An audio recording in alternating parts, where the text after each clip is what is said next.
Hey everybody, it's your favorite bisexual. Like and subscribe. If you're interested in nudity, I have a Patreon with full nudity. Here's the link here. And I also have merch if you're interested in buying. I don't really know where you go for it. It's new to me and it's somewhere in my description or something. Alright, so let's get into this video. Okay, let's talk about group sex. Okay, so today we're going to be looking at what's it about, and let's just talk about it. Have I ever had group sex? I was with a couple once, so that's probably kind of like group sex in a sense, but not exactly. But let's talk about what it is and stuff like that. All right. Okay.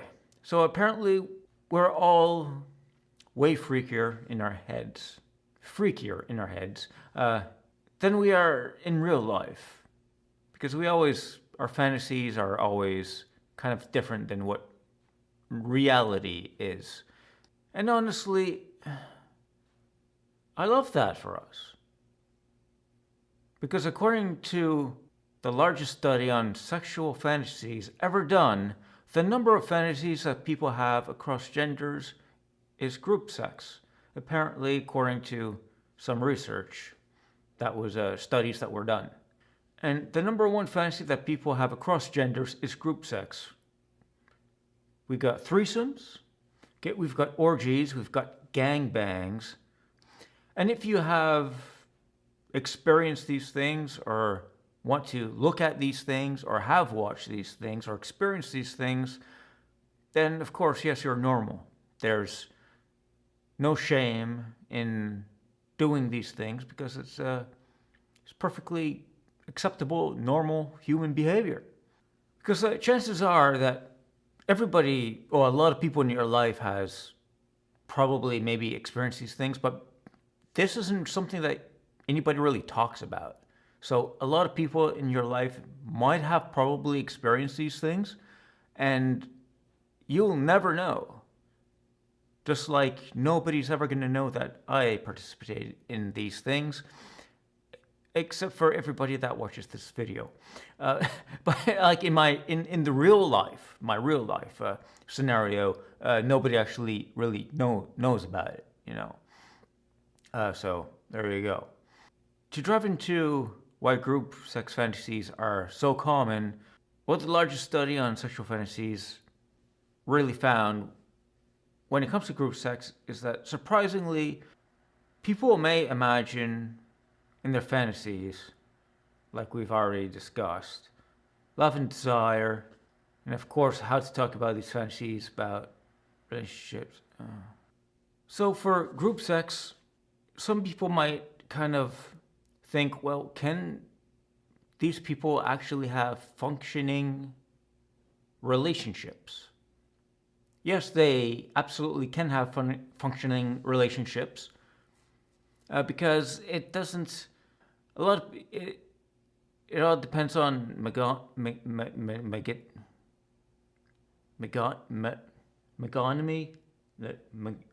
megonymous. Oh crap! My brain has stopped working. Correct. I mean, great. Holy shit. Okay. Megonymy. Yeah. All right. So people that are into like same relationship sex, just like one person at a time type thing, you know, and other people are kind of like go beyond that and go into being with multiple people, but it's not cheating.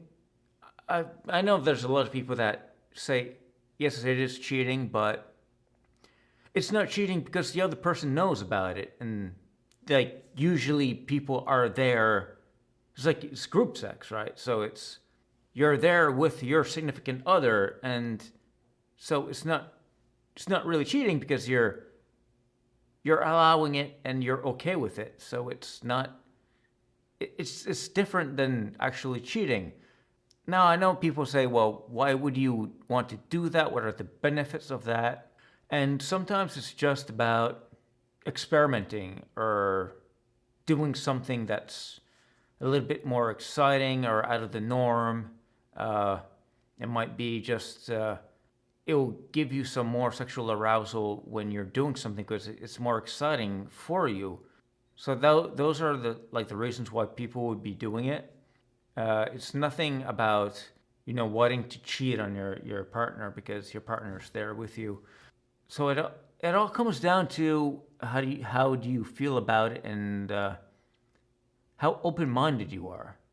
A lot of things is all about how open minded you are. Some people might have fantasies and they want their partners to fulfill their fantasies and they want them to be happy and they have no problems with uh, letting their partners express their fantasies. But the thing about group sex is that everybody's involved. Things are discussed beforehand about what's allowed and what's not, what other people want them to do. Maybe you wouldn't want your partner to do a specific thing with the other person, and you were to discuss that prior, and that wouldn't be done. And those will be respected, because if they're not, well, then it shouldn't be done together. Sometimes when you're in a long-term relationship, you get into a routine, and maybe it becomes very mechanical, and you want to see maybe your partner being pleasured by somebody else, and maybe that is something that is a turn on for you. So that's another reason that people might want to do it. It's not necessarily a kink. It's just that you want to see your partner being maybe pleasured by somebody else, and that's exciting for you. And that's another reason why people would participate in group sex. It could also be erotic and feel adventurous. So that's another reason that it might be interesting for people to do it. And now group sex isn't really considered just like maybe a couple, two couples together. It could be like 2 to 3 couples, or it could be maybe 2 couples and one other person that's participating in all of it. It doesn't have to be couples in general. It could just be it's like a group. A group can be considered more than 2 people. It could be 3, 4, or 5. There's a difference between group sex and other things because other things might be like 3 to 4 people on one person, while group sex is like it's more like people being coupled together. So that's like the difference between it. So what are your thoughts? Have you ever participated in group sex? Are you curious about it? Let me know down in the comments below. And hopefully that you've enjoyed this video. So, Sabin, hope to catch you in the comments. See you later.